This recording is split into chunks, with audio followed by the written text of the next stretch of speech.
नमस्कार, आपका स्वागत है आपके अपने YouTube चैनल पर। भगवान श्री कृष्ण कहते हैं, नैनम छिंदन्ति शस्त्राणि नैनम धरती पावक न चैनम क्लेदयन्त्यापो न शोषयति मारुता। अर्थात आत्मा को शस्त्र काट नहीं सकते, अग्नि जला नहीं सकती, जल गला नहीं सकता और वायु सुखा नहीं सकती।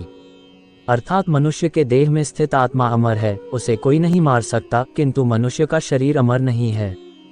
उसकी मृत्यु एक ना एक दिन तो अवश्य होनी है। जिसका जन्म हुआ है उसकी मृत्यु भी निश्चित है। जिस समय मनुष्य इस भौतिक संसार में जन्म लेता है, उस शिक्षण उसके मृत्यु का समय और मृत्यु का कारण निश्चित हो जाता है। मृत एक ऐसा विषय है जिसके बारे में हर मनुष्य जानने की जिज्ञासा रखता है। मृत्यु से पहले होने वाले आभास, मृत्यु के बाद आत्मा की यात्रा, पूर्व जन्म और पुनर्जन्म का सत्य आदि कुछ ऐसे सवाल हैं जो हर किसी के मन में उठते हैं। लेकिन हमारे प्राचीन ग्रंथों में मृत्यु से जुड़ा लगभग हर रहस्य उजागर किया हुआ है।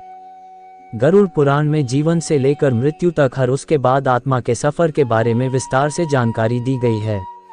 गरुड़ पुराण में भगवान विष्णु ने गरुड़ को मृत्यु के पश्चात होने वाली घटनाएं, लोक नरक, लोक की यातनाएं, स्वर्गलोक और स्वर्गलोक के पश्चात पुनर्जन्म, इन सभी विषयों के बारे में बताया है। पृथ्वी पर जन्मा हर जीव जीवन और मृत्यु के चक्र में फंसा हुआ है। जिस प्रकार जन्म सत्य है, उसी प्रकार मृत्यु में एक शाश्वत सत्य है जिसे कोई ठुकरा नहीं सकता। इसलिए मृत्यु पर विजय पाना असंभव है। ईश्वर की इच्छा के बिना कोई भी मनुष्य उसकी तय आयु से अधिक एक क्षण भी जीवित नहीं रह सकता और हर व्यक्ति जीवन के इस कटु सत्य को जानता है, लेकिन फिर भी वह मृत्यु को लेकर भयभीत रहता है। गरुड़ पुराण में कुछ ऐसे संकेतों के बारे में बताया गया है जिन्हें यदि हम जान ले तो हम पहले ही ये जान सकते हैं कि हमारे मृत्यु का समय अब निकट आ चुका है। तो चलिए आज के इस वीडियो में हम आपको बताएंगे भगवान विष्णु ने गरुड़ जी को मृत्यु से पूर्व मिलने वाले ऐसे कौन से संकेतों के बारे में बताया है। पर उससे पहले अगर आपने चैनल को सब्सक्राइब नहीं किया है तो इसे सब्सक्राइब कर लीजिए, ताकि अब इसे आध्यात्मिक जानकारी वाले वीडियो देख सके। साथ ही वीडियो को लाइक करना ना भूले।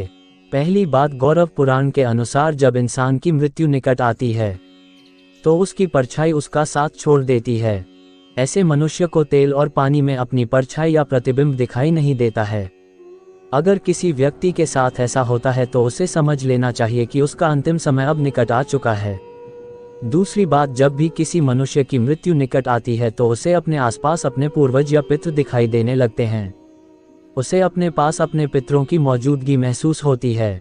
वे उसके आसपास परछाइयों में घूमते हैं और वह भली भांति जान लेता है कि उसके मृत्यु का समय अब निकट आ चुका है।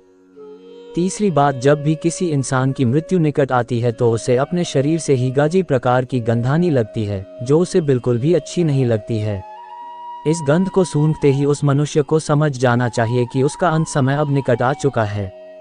चौथी बात, जब भी किसी मनुष्य की मृत्यु निकट आती है, हर वाहने में अपना चेहरा देखता है तो उसे अपने चेहरे के स्थान पर किसी अन्य व्यक्ति का चेहरा दिखाई देता है, या कई बार उसे स्वयं का विद्रूप चेहरा दिखाई देता है, या आईना उसे आने वाले मृत्यु के बारे में आगाह करता है।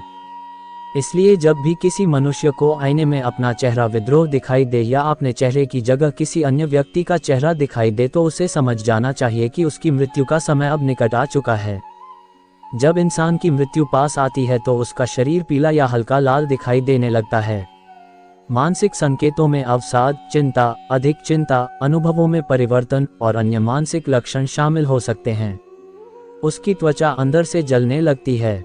यदि कोई व्यक्ति पापी होता है तो उसे नरक जाने का एहसास पहले ही हो जाता है और उसकी त्वचा जलने लगती है, जिससे उसे बहुत अधिक तकलीफ भी होती है। जब मनुष्य की मृत्यु निकट आती है तो उसे सूर्य और चंद्रमा की रोशनी दिखाई देना बंद हो जाता है। कई बार उसे चांद टूटा हुआ नजर आने लगता है। कई लोग मौत के आसन होने से पहले आध्यात्मिक अनुभवों की रिपोर्ट करते हैं, जैसे कि अद्भुत चेतना, अद्भुत दृश्य या भगवान के पास की अनुभूति।